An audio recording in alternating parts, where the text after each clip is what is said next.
The car had been driving for 40 minutes, and nobody inside it had said a single word. Mira Doyle sat in the back seat with her hands in her lap and a small bag on the floor by her feet. Everything she owned in the world was in that bag. It was not heavy. She was 23 years old. She was wearing her mother's blue dress, because it was the only nice thing left in her cupboard, and because she had decided that if this was the last night of her life, she was not going to spend it in a work uniform. Outside, the rain came down in long silver lines. The city had ended a while ago. Now there were only black trees and a wet road going up into the hills. The two men in the front seat did not look at her once. At the top of the hill, the trees opened, and Mira saw the house. It was not a house. It was a wall with a house behind it. Iron gates, 4 cameras, a man with a dog walking slowly along the inside of the fence. Beyond the gate, a long stone building sat in the dark with only 3 windows lit. The gates opened by themselves. Mira pressed her hands together so hard that her fingers went white, and she said, silently, the only thing she had left to say. "Papa, if you can hear me anywhere, I am sorry I could not save the shop." 3 days earlier, her stepmother had smiled at her across the kitchen table. Beverly Doyle only smiled when something bad was about to happen to somebody else. "Sit down, Mira," she had said. "We have a family problem." Mira had not sat down. She had stayed by the sink with a wet cloth in her hand, because in that house she had learned to keep her hands busy so nobody could say she was lazy. For 2 years, since her father died, Mira had been sleeping in the small room behind the kitchen. It had been a storeroom once. There was no heating in it. Her stepsisters, Dana and Kayla, had the 2 big bedrooms upstairs, the ones with the good windows. She worked in her father's shop 6 days a week. She had not been paid for 11 months. Beverly called it helping the family. "Your father left debts," Beverly said that morning. "Papa never borrowed a penny in his life." "That is what he told you." Beverly's voice went soft and sad, the way it always did when she was lying. "He borrowed from serious people, Mira. Very serious people. And now those people want their money, and we do not have it, and they are not the kind of men who wait." Dana was leaning on the doorframe, chewing her nails, not looking at anybody. Kayla was on her phone. Neither of them said one word. "How much?" Mira asked. Beverly told her the number. It was so large that Mira laughed. It came out wrong, more like a cough. "That is not a debt," she said. "That is a house. That is 10 houses. Beverly, nobody would lend Papa that." "Well, somebody did." Beverly folded her hands. "And they have made us an offer. Instead of the money." The kitchen went very quiet. Even Kayla put her phone down. "They want you," Beverly said. Mira did not understand at first. She actually looked behind herself, as if there were somebody else standing in the kitchen. "Me. The man who holds the debt is not married," Beverly said. "He wants a wife. He is a private man, he does not go to parties, he does not want a girl who talks. He wants somebody quiet, from a decent family, who knows how to keep a house. He wants to buy me." "He wants to marry you," Beverly snapped. "Do not be dramatic. It is a marriage, Mira. Girls have been married for worse reasons for 1,000 years. Mira put the cloth down on the edge of the sink very carefully, because her hands had started to shake and she did not want them to see it. "Who is he?" And that was when Dana finally spoke from the doorway, in a small voice, without lifting her eyes. "They call him the Reaper," she said. Beverly's mouth tightened. "Dana." "His name is Dominic Cade," Dana went on, faster now, as if she had to get it out before she lost her nerve. "He runs everything north of the river. Everything. They say he has killed men with his hands. They say the last person who cheated him got sent back to his family in 3 cars. "Enough!" Beverly shouted. But Dana looked up at last, and her eyes were red. "They say his first wife died in that house," she said, "and nobody ever found out how. There were 3 days between that morning and the black car. Mira used them well. She was not a stupid girl. She went to the bank, and found that her name had been taken off her father's account 18 months ago. She went to the police station, and stood outside it for 20 minutes in the cold, and then walked away, because she remembered the police captain having dinner at Beverly's table twice that year. She went to her friend Cass, who cried, and offered her a sofa, and then whispered that her own father had told her that if the Cade family wanted somebody, hiding them was the same as burying your whole household. On the last night, Mira went into her father's old room, which Beverly had turned into a dressing room, and she sat on the floor in the dark for a long time. Her father, Sean Doyle, had been a big soft man who smelled of flour and worked 16 hours a day. He had owned one shop, then two, then 5. He had never raised his hand to anybody. He had died 2 years ago in his sleep at 54, and the doctor had said his heart, and everybody had cried at the funeral, and Beverly had cried the loudest. Mira had one clear memory of him from her childhood that she had never told anyone. She was 9 years old, and she had come downstairs at night for water, and she had found her father in the backyard of the shop, kneeling in the rain beside a boy. The boy was maybe 15. He was bleeding from his head and his arm, and he was so thin that his shoulders looked like coat hangers, and he had a knife in his hand, and he would not let go of it. Her father had not called the police. He had brought the boy inside, put him on a chair by the oven, and made tea. He had cleaned his head with a towel. He had put bread and butter in front of him, and when the boy did not touch it, her father had turned his back and started sweeping the floor, so the boy could eat without being watched. Mira had stood on the stairs in her nightdress and watched the whole thing. She remembered the boy had eaten with one hand and kept the knife in the other. She remembered her father saying, without turning around, "You can keep the knife, son. But in this kitchen you do not need it." She remembered the boy staying 3 days. Then he was gone, and her father never spoke about him again. Sitting on the floor of that empty room, Mira wondered what her father would say about a family that sold his daughter for a debt he never owed. She fell asleep on the floor. In the morning, the black car came. The house swallowed her. Inside, everything was stone and dark wood and quiet. Her shoes made noise on the floor. She hated that. A woman in a gray uniform took her wet coat without meeting her eyes. 2 men stood at the bottom of the stairs with their hands folded in front of them, watching her the way men watch a package. They walked her down a long hall to a pair of black doors. "He is in the study," one of them said, and opened the door, and did not follow her in. The room was warm. A fire burned low in a stone fireplace. Books covered one whole wall, and Mira thought, strangely, that a monster should not have that many books. A man was standing at the far window with his back to her, looking out at the rain. He was tall. Black shirt, sleeves rolled up. She could see the muscle in his forearm, and a long white scar that ran from his elbow down towards his wrist. He did not turn around. Mira waited. Her heart was hitting her ribs so hard that she was sure he could hear it across the room. And then, because she was Sean Doyle's daughter, and because being afraid quietly had never once helped her in that kitchen behind the shop, she lifted her chin and spoke first. "I know what I am here for," she said. Her voice came out steadier than she expected. "My stepmother says my father owed you money. I do not believe that. But I am not stupid, and I know what happens to people who argue with men like you. So I am here. I will keep your house. I will not talk to anybody. I will not run." The man at the window did not move. "I only want one thing," Mira said. "My stepmother has my father's shop and my father's name. When you are finished with me, whatever that means, do not let her keep them. That is all. That is my whole price." Silence. The fire cracked once. Then Dominic Cade turned around. He was younger than she had imagined. Maybe 30.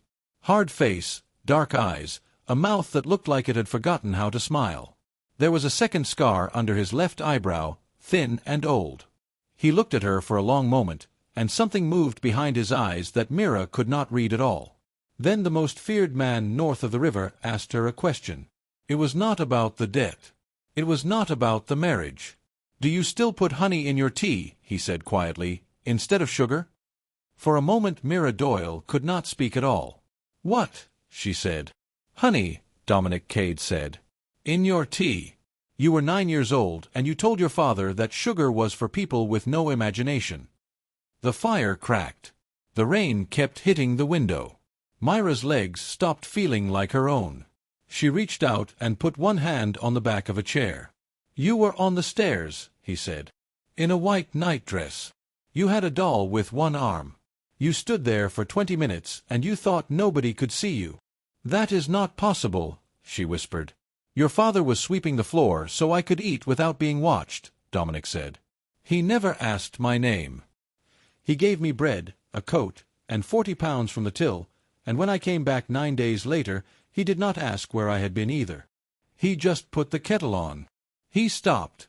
His voice had changed, only slightly, but it had changed. The last thing Sean Doyle ever said to me, he said, was that a man is not what happened to him.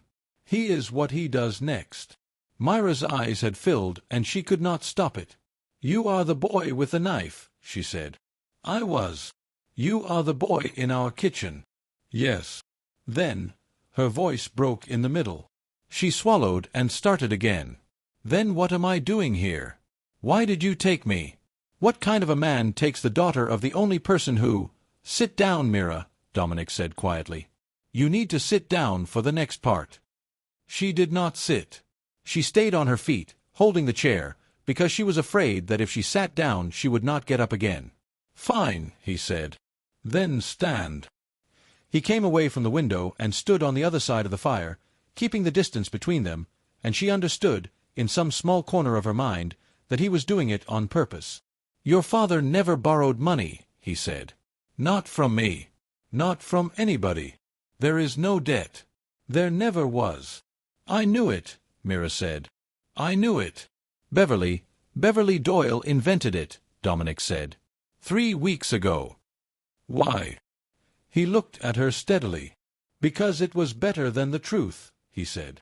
26 days ago, your stepmother went to a man called Petrov who runs a betting shop on Harrow Street. He is a small man. He owes money to a man who owes money to me. She sat in the back of that shop for an hour, and she asked him what it would cost to make a problem in her house go away permanently. The room tilted. Myra's hand tightened on the chair. Say it plainly, she said. She asked for a price, Dominic said, to have you killed. The fire snapped. Somewhere far away in the house, a door closed. No, Mira said. Petrov did what small men do. He got frightened and he talked to his boss, and his boss talked to mine, and by Tuesday morning the note was on my desk. Doyle. The name on the shop. The name of a man who fed a bleeding boy in his kitchen 14 years ago and never asked why he was bleeding. Dominic's jaw moved. So I stopped it, he said. But I could not simply tell your stepmother no. If I frighten her, she waits 6 months and finds somebody in another city, and one morning you fall down the stairs at work and everybody says what a sad accident. I could not put a guard on you for the rest of your life either. So I did the only thing that would take you out of that house permanently, in a way that nobody could argue with. Mira stared at him. You told her you were taking me for a debt, she said. I sent word that the Cade family had an old claim on Sean Doyle, and that we would accept his daughter in marriage as full payment. He shrugged one shoulder. She did not question it for 1 second, Mira. Not one. She was told the debt was enormous, and she repeated it to you as if she had always known. A guilty person will always believe a story that makes her look less guilty. Mira thought of Beverly's face at that kitchen table. Your father left debts. The soft, sad voice. The folded hands. She had spent 3 days feeling sick with shame about a man who had never owed anybody anything. And Dana and Kayla, she asked. Do they know about Petrov? I do not know, Dominic said. The older one may. The younger one is 19 and stupid, not evil. Mira let go of the chair and sat down on the floor. She just went down, right there on the carpet in her mother's blue dress, and put her head in her hands. Dominic Cade did not move to help her. He stood by the fire and let her have it, the way her father had turned his back so a starving boy could eat without an audience. After a while she said, into her hands, Why would she want me dead? I sleep in a storeroom. I work for nothing. I am no threat to her. She won everything already. That, Dominic said, is the right question, and I do not have the whole answer yet. Mira lifted her head. Yet. I have been looking into your family for 24 days, he said. I have people who are very good at looking. Your stepmother is not clever, but somebody near her is. The room they gave her was on the 2nd floor, at the end of a corridor, with a window facing the Black Hills. There was a bed with 4 posts, a proper heater, a bathroom with hot water, and a chair by the window. Mrs. Ferris, the woman in the gray uniform, put a tray on the table. Soup, bread, and a small pot of tea. Beside the cup, on a saucer, was a spoon and a little glass jar of honey. Mira looked at the honey for a long moment and had to turn her face to the window. "There is a lock on the inside of this door," Mrs. Ferris said. "It works.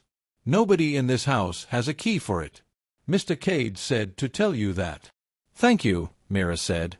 At the door, the older woman paused. "I have worked in this house 11 years, she said. "There are 4 rules.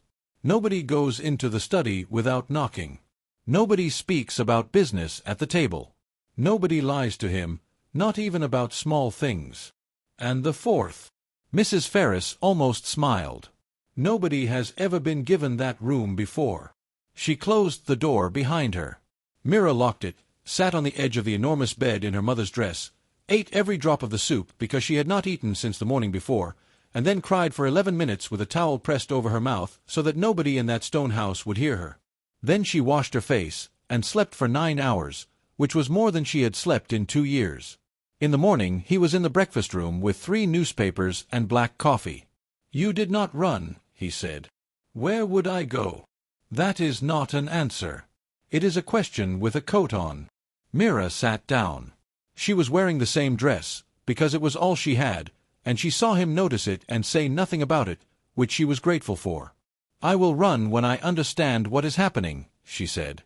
"Not before." "Good. So explain the rest," she said. "You saved me." "Fine. Thank you. I mean that. But you could have put me on a bus to another country with £500 and a new name. Instead there is a marriage." "Why a marriage?" Dominic put down his coffee. "Because a bus ticket protects a woman for 3 months," he said. "A Cade name protects her for the rest of her life. Nobody in this country will touch a woman with my name on her, not for money, not for revenge, not for anything. It is the only thing I own that is genuinely worth something." "And what do you get?" "Nothing," he said. "Everybody gets something." "Then say I get to stop owing a debt to a dead baker." He stood up and buttoned his jacket. "The marriage is on paper. That is all. Separate rooms, separate lives. Your door has a lock, and I have never in my life been on the wrong side of a locked door. In 1 year, if you want to leave, you will leave with a different surname, your own money, and a house in whatever city you choose. That is the whole arrangement."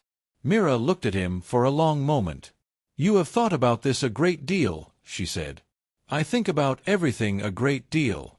It is why I am still alive."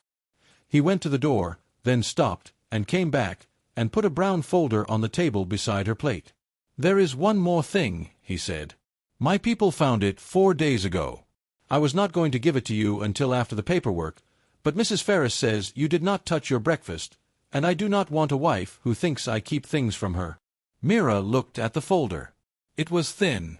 Somehow that made it worse. "What is it?" Dominic Cade rested 2 fingers on it. "Your father's will," he said. "The real one.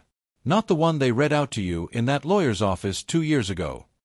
Mira opened the folder with hands that did not want to work. There were 9 pages inside. The paper was good, thick, old-fashioned. At the top of the first page was the name of a law firm she had never heard of. Adebayo and Son, Solicitors, Will and Testament of Sean Patrick Doyle. The date was 8 months before her father died. "Read it slowly," Dominic said, and sat down again. She read it 3 times. Her father had put everything, the house, the 5 shops, the land under them, and the money, into a trust. Not into Beverly's hands. Into a trust, with one name written as the person it belonged to. Mira and Doyle. Beverly Doyle was to receive a fixed amount every month for life, paid out of the trust, and she was to be allowed to live in the family house as long as she wished.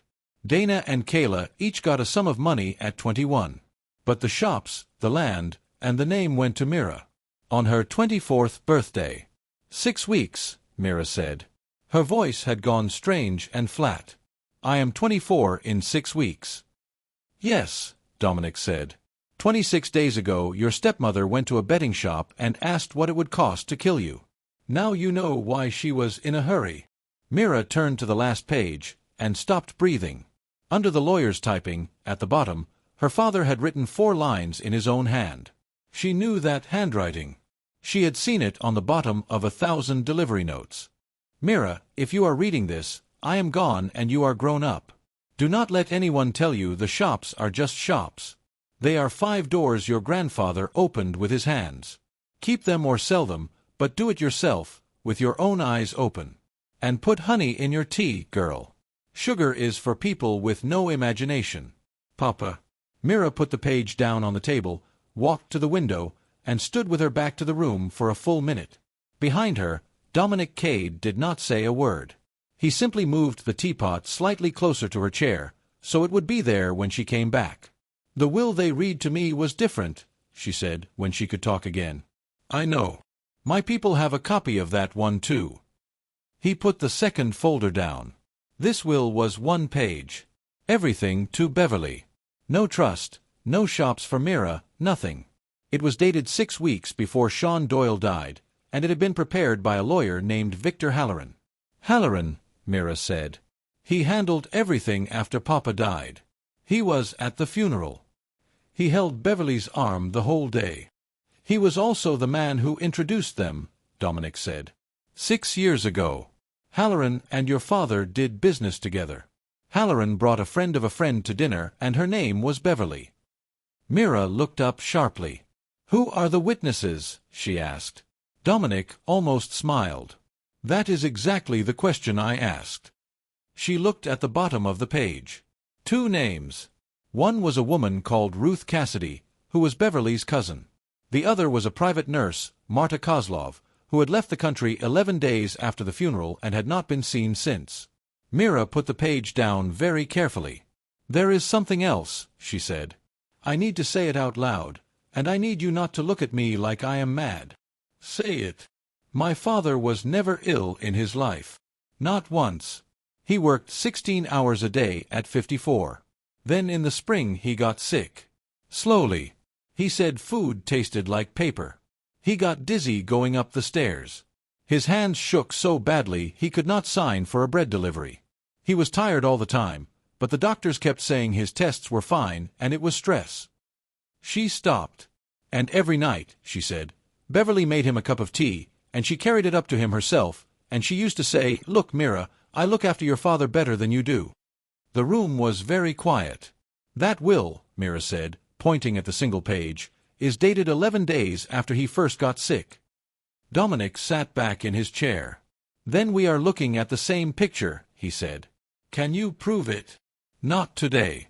A body 2 years in the ground can still speak, but you need a judge, and to get a judge you need something better than a daughter's memory of a cup of tea. He tapped the folder. But this is real. This is a document with a date and a lawyer's stamp, and it says that everything your stepmother is standing on belongs to you in 6 weeks. Where has it been for 2 years? With the man who wrote it. Joseph Adebayo. 79 years old. He closed his office 3 months after your father died, because he had a stroke. Myra's stomach turned over. So he cannot speak. He can speak. Slowly. He is in a care home outside the city, and he still does the crossword every morning. My man sat with him for 2 hours on Sunday. Dominic's voice went quieter. Mr. Adebayo remembers your father very well. He has been trying to contact you for 2 years. Every letter he sent went to the house on Chapel Road. Mira closed her eyes. Beverly collected the post. Beverly had always collected the post. There is one more thing, Dominic said, and it is the piece that explains all of it. He took a single sheet from inside his jacket and unfolded it. 3 months ago, your stepmother signed an agreement with a development company. They are buying the whole of Chapel Street, every building on it, for a shopping complex. Your father's 5 shops are the middle of that street. Without them, there is no deal. Mira looked at the number at the bottom of the page and felt the floor move. That is, she could not finish. Yes. That is not shop money. That is the kind of money people kill for, Dominic said. And the sale completes on the 14th of next month. Mira did the arithmetic in her head, and her mouth went dry. That is the day after my birthday, she said. 1 day after, Dominic agreed. On your birthday, That trust opens and every shop on that street belongs to you, and Beverly Doyle's signature on this agreement is worth exactly nothing. She is not selling early because she cannot. So she has to make sure you do not reach that morning." Mira stood up. She was surprised to find that she was not shaking anymore. Something inside her had gone hard and quiet, and it felt oddly like relief. "Then I want to be very clear about something," she said. Dominic waited. "I do not want to hide for 6 weeks," Mira said. "I do not want a bus ticket, or a new name, or a house in another city. My father put my name on that paper with his own hand. I am going to walk into that house on my birthday and take back every single thing they took, in front of them." For the first time since she had arrived, Dominic Cade smiled properly. It changed his whole face. "Then you will need my name after all," he said. "Are you still willing to take it?" "Yes." "Then we do it tomorrow." They were married on a Thursday at 11 in the morning, in a small stone room with a registrar, 2 witnesses, and no flowers. Mrs. Ferris stood on Myra's side in her good coat. A large silent man named Kessler stood on Dominic's. Mira wore a plain gray dress that Mrs. Ferris had bought for her in town, because her mother's blue one was still the only thing she owned and she had decided to keep it for something happier. The ring was thin, plain gold, and it fitted. When the registrar asked for the words, Dominic said his clearly, looking straight at her, and Mira found that hers came out steadier than she expected. Afterwards, in the car, he said, "You understand this is only paper." "I know." "Then I am going to say one thing, and I will not say it again." He looked out of the window. "It is paper. But I do not break my word, not even on paper. From today, until you tell me to stop, nobody in this country touches you. Not your stepmother, not Halloran, not anyone. That part is real." Mira looked down at the thin gold ring on her hand. "Thank you," she said. That evening there was no party. There was soup, bread, a fire, and 2 people who had both learned very young that quiet is not the same as empty. At 9:30, Myra's old phone buzzed in her bag. It had not made a sound in 3 days. She looked at the screen and her whole body went cold. "Dana." She answered it. At first there was nothing. Only breathing, fast and frightened, and the sound of a tap running, the way people do when they do not want to be heard. "Mira," her stepsister whispered. "Mira, are you alive?" "I am alive." Dana made a small broken noise. "They said you were married." "She has been on the phone all day, she has been screaming, she smashed the mirror in the hall." "Dana, slow down. Listen to me." Dana's voice dropped so low that Mira had to press the phone into her ear. "You think it is Mum. Everybody thinks it is Mum. Mira, it was never Mum's idea. Not the will. Not the tea. Not any of it." Myra's heart stopped. "Then whose idea was it?" she said. And Dana said, "He is downstairs right now. He comes every Thursday." "Say his name, Dana," Mira said. The tap kept running on the other end of the line. "Victor," her stepsister whispered. "Victor Halloran." Mira looked up. Dominic was already standing. "Dana, listen to me carefully. Are you safe tonight?" "I do not know." "Then here is what you do. Go to bed. Lock your door. In the morning, take Kayla and walk to the bus stop on Chapel Road at 8 o'clock, like you are going to work. There will be a gray car. The driver will say the word honey. Get in it." There was a long pause. "Mira," Dana said, "I never told her anything, I swear. About you. About where you went to work, about your hours." 8 o'clock, Mira said. "Gray car.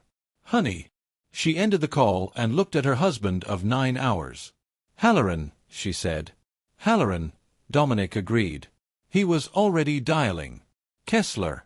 2 men on Chapel Road tonight, quiet. And a car at the bus stop at 8.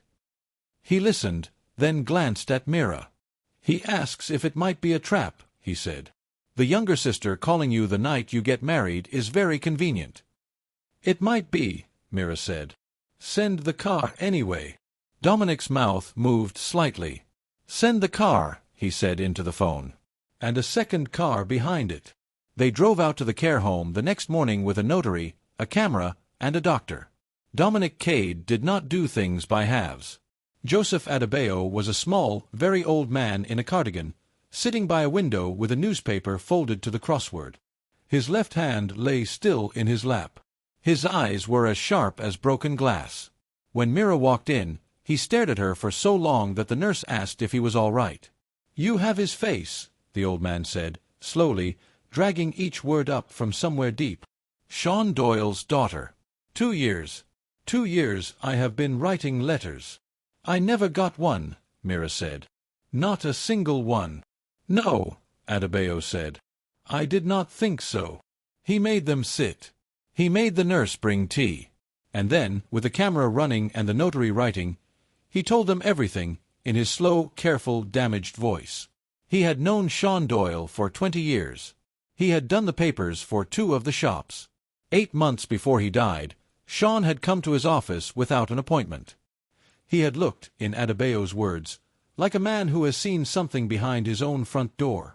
He had asked for a new will, a trust, with everything for his daughter, opening at 24. "I asked him why 24 and not 21, Adebayo said. "He told me, and I remember it exactly, because it frightened me.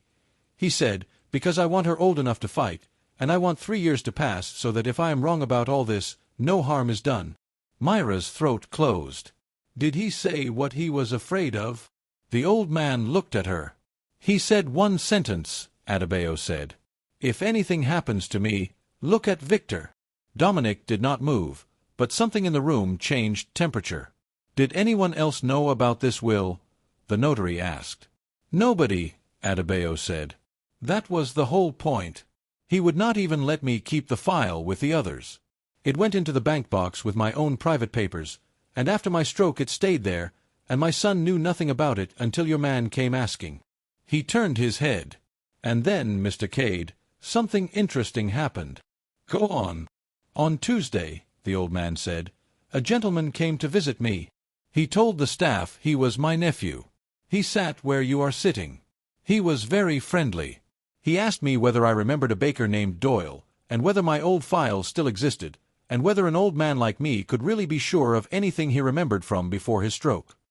Myra's hands went cold. "Did he give a name?" "He did not need to," Adebayo said. "I sat opposite Victor Halloran in a courtroom in 1998, and that man has the same eyes now that he had then. Smiling on the top, nothing underneath." "What did you tell him?" Joseph Adebayo picked up his pen with his good hand and wrote a word in the crossword. "I told him I was very tired," he said, "and that I could not remember what I had eaten for lunch." For the first time in her life, Mira Doyle laughed in a room full of dangerous men. "There is one more thing," the old man said. "And this is why I wrote to you for 2 years, girl." He gestured at the drawer beside his bed. The nurse opened it and took out a brown envelope, sealed with tape that had gone yellow, with Myra's name on the front in her father's handwriting. "He left it with the will," Adebayo said. "His instruction was that it be given to you on your 24th birthday, and to nobody else, ever." Mira took it. It weighed almost nothing. "That is 6 weeks away," she said. "Child," Joseph Adebayo said gently, "the man who wrote that has been dead for 2 years, the man he was afraid of came to see me on Tuesday, and I am 79. Open it." They opened it in the car, parked under a line of wet trees, with the engine running. Inside there were 3 things. The first was a letter, 1 page, in her father's round, untidy hand. "Mira, if Joseph has given you this, then I was right, and I am sorry. I have been sick since April. The doctors find nothing. I began to wonder if I was going mad. Then last month I found something in Beverly's bag that I was not supposed to find, and I paid a man to look into it, and now I know I am not mad. I am not going to the police yet. If I am wrong, I destroy a woman's life and I look like a fool. If I am right, then the police are the slowest possible way to lose everything, because the man in the middle of this knows judges and I do not. So I am doing it my way. I am moving the shops where they cannot be touched, and I am giving you 3 years to grow up, and I am putting the proof in this envelope. Do not be frightened of them, girl. Be careful of them. It is not the same thing. Papa."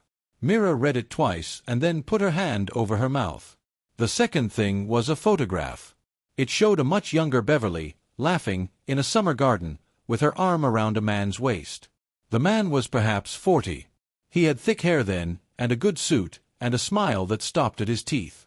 Victor Halloran, and the third thing was a photocopy of a marriage certificate. Victor James Halloran and Beverly A.N.N. Reed. Married 11 years ago in a registry office in another county. Mira looked at the date. Then she looked at it again. Then she said, very quietly, "Papa married her 6 years ago." "Yes," Dominic said. "So she was already married?" "Yes." "There is no divorce paper in here." "No," Dominic said. "And my people have already looked for one.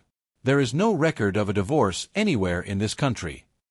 Mira sat back against the seat with the papers on her lap, and let the whole thing arrange itself in her head, piece by piece, like a jigsaw turning over. "They are still married," she said. "Beverly and Halloran are still married to each other. Which means her marriage to my father was never legal at all." "Which means," Dominic said, "that legally she is not his widow. She never was. Everything she has taken for 2 years, she has taken as a stranger." "He introduced her to Papa," Mira said. "His own wife. 6 years ago. They planned all of it from the first dinner." "They planned a slow one," Dominic said. "Marry a wealthy widower with 1 daughter. Wait. Learn the business. Then a will, then an illness that no doctor can name, then a funeral, then a sale." Mira looked out at the rain running down the window. "And then the last loose thread," she said. "Me." She was quiet for a long moment. "Dominic," she said, "if they have been married for 11 years, and there is no divorce, then when they finally sell Chapel Street for that money, who does it actually belong to?" Dominic Cade turned and looked at her, and there was something close to admiration in his face. "It belongs to Victor Halloran," he said. "Every penny of it. Beverly Doyle is not the buyer, or the seller, or the widow. She is the tool. Does she know that?" "That," he said, "is the most useful question anybody has asked in this car." That night, Mira could not sleep. At 2 in the morning she came downstairs in a borrowed dressing gown and found the study door half open and the fire still burning. Dominic was in the chair with a glass of water and a stack of paper, still in his shirt, sleeves rolled up. The long white scar on his forearm caught the firelight. He looked up. "You should be asleep," he said. "So should you. I do not sleep much." Mira sat down in the chair opposite and pulled her feet up under her, the way she had used to sit in the shop when she was small. "Can I ask you something?" she said.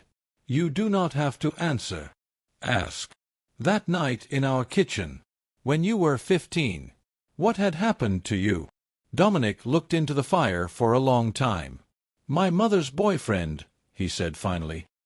"He was a big man and I was not yet." Mira said nothing. "I had been sleeping in the back of a van for 11 days, he said. "I had decided that the next person who came near me was going to get the knife, and I was not particularly worried about who it turned out to be." He turned the glass slowly in his hand. "And then a fat baker came out into his own yard at 2 in the morning, saw a boy with a blade, and put the kettle on. The fire cracked." "I have killed men, Mira," Dominic said. "I am not going to pretend in my own house. But every man I ever killed came looking for me first. And every single thing I built because a stranger decided I was worth a cup of tea." Mira sat very still. "He would have liked you," she said. "He did," Dominic said. "That was the whole problem. It has taken me 14 years to find a way to pay him back, and he had to be dead before I could do it." Outside, a car came up the drive fast, headlights sweeping across the ceiling. Kessler came in without knocking, which he had never once done. "Boss," he said. "The house on Chapel Road. Halloran's car has been outside for 3 hours, and the lights are on in every room." Mira was on her feet. "Dana," she said. They parked 3 streets away, under a broken lamp. "You stay in the car," Dominic said. "She called me," Mira said. "If she comes out of that house and sees 4 strange men in the dark, she will scream and the whole street will wake up. She needs to see my face." Dominic looked at her for 2 seconds. "Kessler," he said. "Mrs. Cade stays behind you." Behind, not beside. It was the first time anybody had ever called her that. Mira decided to think about it later. Chapel Road at 3 in the morning was empty and shining with rain. The old house sat at the end of it with every light burning, which was the strangest thing Mira had ever seen, because Beverly counted every unit of electricity in that house like it was blood. Dana's window was at the back, above the kitchen roof. Mira sent one word to her phone, "Now." 90 seconds later the bathroom window opened and two girls came out onto the wet flat roof. Dana first, then Kayla, in pajamas and a coat, holding a plastic bag with both hands and crying without making any sound. Kessler lifted them down like they weighed nothing. They were halfway up the road when the front door of the house opened behind them and a man's voice called out, calm and pleasant, as if he were calling a dog in from the garden. "Dana, where are you going, sweetheart?" Dana's whole body locked. Mira grabbed her arm and pulled. "Do not look back," she said. "Walk." They got into the cars. Behind them, a second car started up and came down Chapel Road with its lights off. It followed them for 4 miles. Then, at a set of red lights outside a closed garage, the second Cade car, the one Dominic had insisted on the night before, slid out of a side street and stopped across the road at an angle and stayed there. Nobody got shot. Nobody got out. It was simply made clear, in the language men like that use, that this road was closed tonight. The car behind them backed up and turned around. Dana and Kayla sat in the big warm kitchen at the stone house at 4 in the morning, wrapped in blankets, drinking tea that Mrs. Ferris kept pouring. Kayla, 19, would not stop crying and would not let go of the plastic bag. When she finally opened it, it held a school photo of her real father, dead when she was 6, and a hairbrush. Dana talked for an hour. "He came at 9, she said. "He never comes on a Tuesday. He went straight into your old room, Mira. The storeroom." He pulled the bed away from the wall and took the floorboards up. "He was looking for something." "An envelope," Mira said. "He took your box," Dana said. "The one under the boards. All the photos of your dad. Your mum's letters. He took the whole thing and put it in his car." Mira closed her eyes. 14 years of her mother's handwriting. "Then he sat in the kitchen with Mum," Dana said, "and they had a fight like I have never heard. He was not shouting. He never shouts. That is what makes it worse. He kept saying, 'The old solicitor, Beverly. The old solicitor. You told me the old man was finished.' And what did she say? She said, 'You promised me there was nothing else.'" Dana's mouth twisted. "Then he asked her where you were. And she said she did not know, that you had been sold to the Cade family, and it was done, and it was over. And he laughed at her." Mira leaned forward. "What exactly did he say?" Dana looked at the table. "He said, 'You stupid woman. You did not sell her. You put her behind a wall I cannot climb.'" Dominic, standing by the door with his arms folded, made a small sound that was almost amusement. "He is not wrong," he said. Mira turned to her stepsister. "Dana, I need you to tell me about the tea." Dana's face went gray. "I was 17, she said, after a long time. "I saw Victor give her a small brown bottle in the hall. She said, 'How much?' and he said, 3 drops, no more, we are not in a hurry.' The kitchen was very quiet. I thought it was medicine," Dana said, and now she was crying properly. "I swear to God, Mira. Your dad was ill. Everybody said he was ill. I told myself it was vitamins. For 2 years I have told myself it was vitamins, and I knew. Say the rest," Mira said quietly. 3 weeks ago, in the hall, he said, "The girl is the only loose thread left, and threads get pulled." Dana wiped her face with the blanket. "That is when I started listening at doors." At 9 that morning, the picture got worse. Dominic's lawyer called with news from the land registry. The development company had received a request, filed the previous afternoon, to bring the completion of the Chapel Street purchase forward. The new date was the following Tuesday, 11 days before Myra's birthday. "He knows about the trust," Dominic said. "So he is going to complete the sale before it opens, take the money out through the company accounts, and be somewhere warm before anybody in a courtroom finishes reading page 1. "Can we stop it?" "A judge can stop it," his lawyer said on the speaker, "but not by Tuesday. Not on paper alone.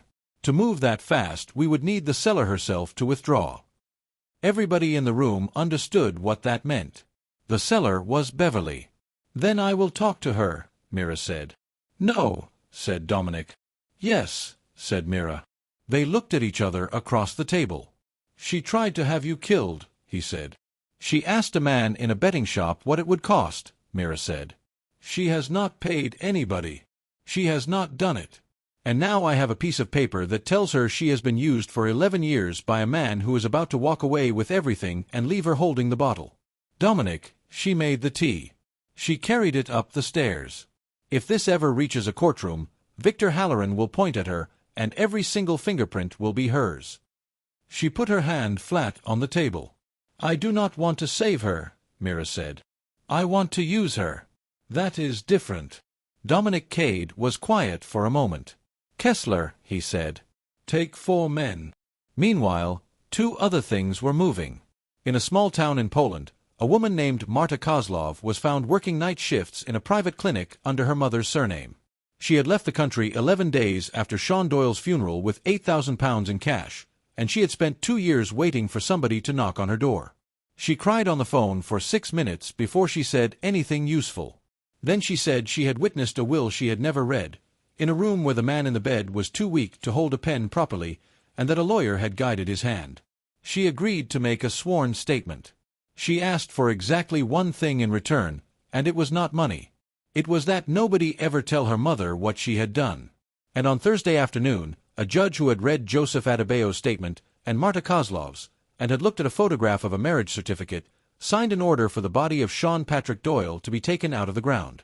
Hair keeps a record, the doctor explained to Mira, gently. Bone keeps a record. If somebody was giving him small amounts of something for months, it will still be there. It does not wash away. Mira signed the form as next of kin. Her hand did not shake until afterwards. She met Beverly on Friday, in the back room of the 4th shop, the one on the corner with the blue door, where her grandfather had learned the trade. Beverly came in a good coat and sunglasses and sat down as if the chair had insulted her. So, she said. The Cade wife. Hello, Beverly. You look well. That is what money does. Beverly's mouth was tight. Your father would be ashamed of you. Married to an animal like that.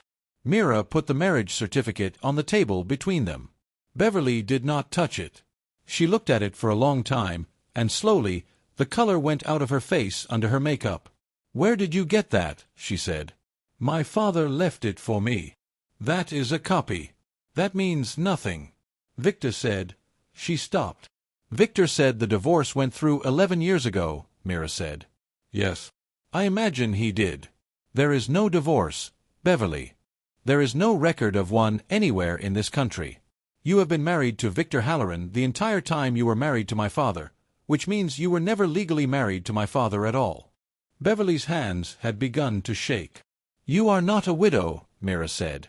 You never inherited anything. You have no claim on this shop, or that house, or 1 penny of Chapel Street. Everything you signed as a stranger with no rights. And every pound from that sale on Tuesday goes into a company owned by your husband, and you are not on a single document. He would not. Then let me ask you something else, Mira said. Who made the tea? Beverly's mouth opened and shut. Every night for 8 months, Mira said. You carried it up the stairs yourself. You told me you looked after him better than I did. There is a witness who saw him hand you a brown bottle in the hall and say 3 drops. Dana, Beverly whispered. There is a nurse in Poland who has made a statement about a will she witnessed for a dying man who could not hold a pen. And on Monday morning, in front of a judge, they are opening my father's grave. Beverly Doyle sat very still in the back of a shop she did not own. Victor's name is not on the bottle, Mira said. Victor did not carry the cup. Victor did not sit at that funeral holding the widow's arm. Oh, wait. He did. He held your arm. In front of 200 people, at the funeral of the man his own wife had been poisoning. Stop it. You went to a man called Petrov and asked what it would cost to kill me, Mira said. Was that your idea, Beverly? Or did somebody say to you, quietly, that the girl was the only loose thread left? Beverly's face crumpled all at once, like a paper bag. You have one way out, Mira said. 1. You go to the lawyer I give you today, and you withdraw from Tuesday's sale, and you tell the truth about the will and the bottle and Petrov, and you do it before he does. The first one to talk is a witness. The second one is a murderer. That is the whole difference, and it lasts about 4 days. Beverly stood up so fast the chair fell over. "He loves me," she said. And then she walked out into the rain. That night, at 11:20, Myra's phone rang. She had been asleep in the chair by the fire with her father's letter still in her hand. Dominic answered it, listened, and stood up very slowly, and something in his face made Myra wide awake in 1 second. "What?" she said. "What is it?" "Chapel Road," Dominic said. "An ambulance took your stepmother out of that house 20 minutes ago. She fell down the full flight of stairs. Is she is alive. Just." He was already reaching for his coat. "Myra, my man was parked at the end of the road all evening." He looked at her. Halloran's car left that house 11 minutes before anybody called for help. Beverly Doyle woke up on Sunday morning with a broken hip, 4 broken ribs, a fractured skull, and a police officer sitting outside her door. Myra went to see her on Sunday afternoon. She had not decided, in the car, whether she was going out of kindness or out of hunger. She decided, standing in the doorway, that it did not matter. Beverly turned her head on the pillow. One side of her face was black and swollen. Without her makeup and her good coat, she looked exactly like what she was, a frightened woman of 51 who had run out of road. "You came," she said. "I came to watch." "Partly," Myra said, and sat down.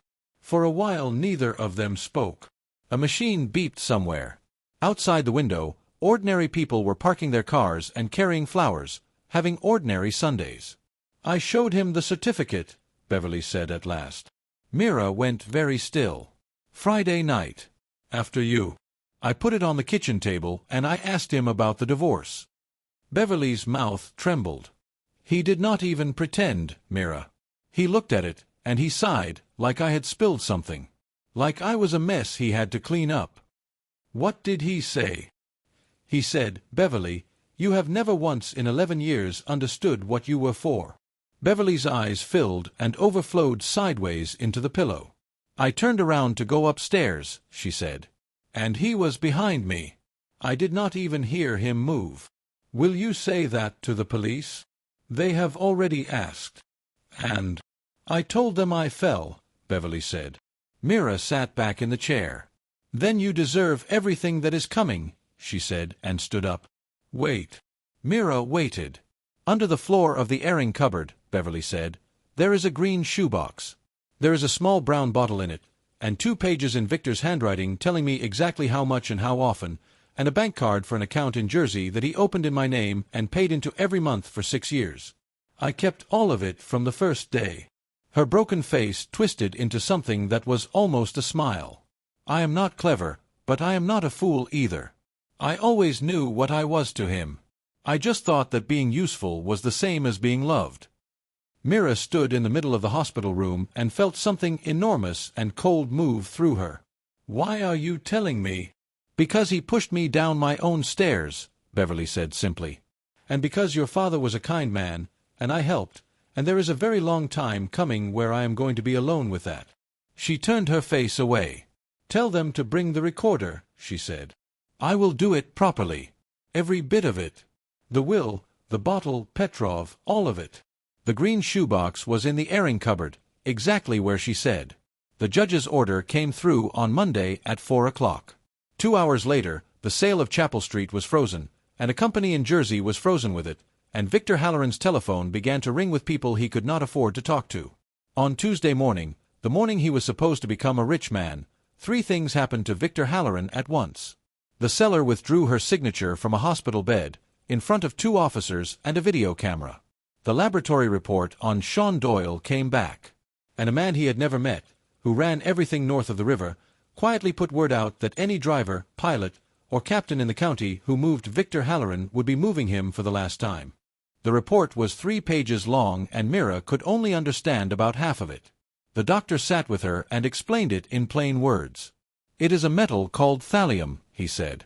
"It used to be sold to kill rats. It has no taste and no smell, and it dissolves in anything hot. In small doses, over months, it looks like 100 ordinary illnesses. tiredness, numbness in the feet, loss of taste, shaking hands. And then, one night, the heart stops, and a doctor writes heart failure, because he has no reason to look for anything else. He put the pages down. Your father's hair holds the record of the last 8 months of his life, he said gently. It is all there, Mrs. Cade. Month by month. Somebody was giving it to him 3 or 4 times a week. Mira went out into the corridor, sat down on a plastic chair, and cried for her father properly for the first time in 2 years. Dominic sat beside her and did not touch her and did not say a word for 11 minutes. Then he said, "Do you want him alive or dead?" Mira wiped her face. "Alive," she said. "Alive, in a courtroom, in a country where everyone can read about it. My father did not want a war, Dominic. He wrote it down. Be careful of them, not frightened of them. He wanted the truth on a piece of paper with a judge's stamp on it." Dominic nodded slowly. "Then that is what he gets," he said.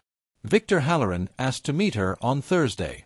He chose the corner shop with the blue door, because he was the kind of man who believed that choosing the place was the same as being in charge.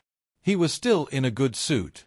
He had shaved, but his collar was loose, and his eyes had gone red at the edges, and when he sat down he put both hands on the table like a man keeping himself still. "You have grown up," he said. "I remember you at your father's funeral. A little gray thing in the corner. What do you want, Mr. Halloran?" "To be sensible." He smiled. "Beverly is a hysterical woman with a head injury, and a jury will see that in 10 minutes.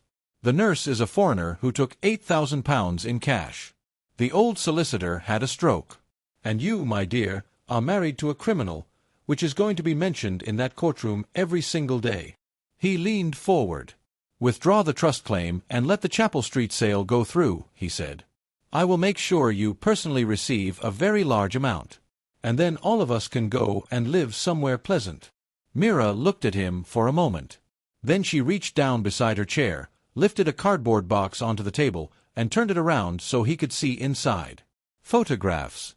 Old letters. A child's drawing of a bakery. Her mother's handwriting. "Your men left this in the boot of your car in a garage on Pell Street," she said. "It came home yesterday." Halloran's face changed for the first time. "Everything you have ever done," Mira said, "you did by finding a person who wanted to be told what to do. Beverly. That poor nurse. My father's illness. You never once did anything with your own hands, except one thing." She stood up. "You pushed a woman down a staircase because she asked you a question," she said. "And that is the only part you cannot give to somebody else." "You stupid girl, Mr. Halloran," Mira said. "There is a laboratory report with my father's name on it. There is a bottle with your handwriting beside it. There is a bank account you opened in her name and filled with your money. And there is a nurse in Poland who is coming here on Monday, at her own request, because she has not slept in 2 years." She picked up the box and held it against her chest. "You are not going to live somewhere pleasant," she said. "You are going to spend the rest of your life explaining a cup of tea." He was arrested that evening at a private airfield, waiting for a plane that had developed, quite suddenly, an unfixable fault. The trial took 14 months. Victor Halloran received a life sentence for the murder of Sean Doyle, with a second sentence for the attempted murder of Beverly, and 11 years for the forgery and the fraud, to run afterwards, which everybody understood was a joke. Beverly pleaded guilty.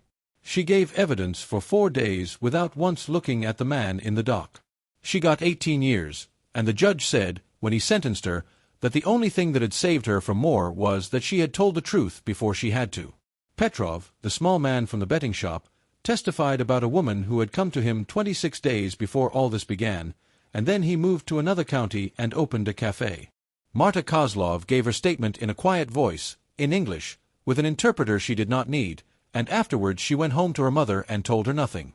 And Joseph Adebayo, 79 years old, was brought into that courtroom in a wheelchair with his good hand holding a folded newspaper, and he identified his own signature, and he told the court exactly what Sean Doyle had said to him 8 months before he died. "If anything happens to me, look at Victor. He died the following spring." Mira sat in the front row at his funeral and read one of the lessons. On the 14th of the month, on her 24th birthday. Mira Cade walked into a lawyer's office and signed her name 11 times, and 5 shops on Chapel Street became hers. The development company came back with a bigger offer than the first one. She said no. She sold nothing. She reopened all 5, starting with a corner shop with a blue door, and she stood behind the counter herself for the first 3 months, because her father had always said you cannot run a shop you have never swept. Dana worked in the 4th shop and turned out to be extremely good at it. Kayla went back to college. Neither of them ever visited their mother, though Mira did, twice a year, and never told anybody why. Above the corner shop there was an old wooden sign that had been there since her grandfather's time. Doyle and Son. Mira had it taken down, repainted by hand, and put back up. Doyle and Daughter. A year and 1 week after the day a black car took her up a hill in the rain, Dominic Cade knocked on the study door, his own study, and waited to be told to come in, because that was the kind of thing he did now. He put a folder on the desk in front of her. "What is this?" Mira asked. "The end of the arrangement," he said. 1 year, we said. Papers to dissolve the marriage, an account in your name, and the deeds to a house in any city you name. It is all there. Nobody will ever ask you a single question about it. Mira looked at the folder for a long moment. Then she pushed it, without opening it, into the drawer, and closed the drawer and looked up at him. "You have never once asked me to stay," she said. "No." "Why not?" "Because everybody in your life has told you what you were for," Dominic said. "Your stepmother. Halloran. Even me, on the first night. I am not going to be the last man who does it." Mira stood up and came around the desk. She had grown up a great deal in a year. She was not the girl in the blue dress with the small bag anymore. "Then let me tell you what I am for," she said. "I run 5 shops. I own the middle of Chapel Street. I have my mother's letters in a box under my bed and my father's name on a sign above my door. Nobody sold me. Nobody bought me. Everything I have because a fat baker was kind to a bleeding boy in the rain, and that boy grew up and paid it back with 14 years of interest." She put her hand flat on his chest. "I am not leaving," she said. "I would quite like to be asked, though." Dominic Cade, the Reaper, the man north of the river, the man whose name mothers used to frighten children, went completely silent for about 4 seconds. Then he asked her. They were married again in the spring, in the yard behind the corner shop, with flour dust in the air and 40 people on folding chairs. Mrs. Ferris cried. Kessler wore a tie and looked like it was killing him. Dana made the cake, and it was slightly burnt on one side, and everybody said it was the best cake they had ever eaten. And at 2 o'clock one morning the following winter, Mira came downstairs for a glass of water and found the back door of the shop open, and her husband standing in the yard in the rain, talking quietly to a thin boy of about 15 who had a black eye and would not put down the piece of metal in his hand. She did not interrupt. She went inside and turned on the light and put the kettle on.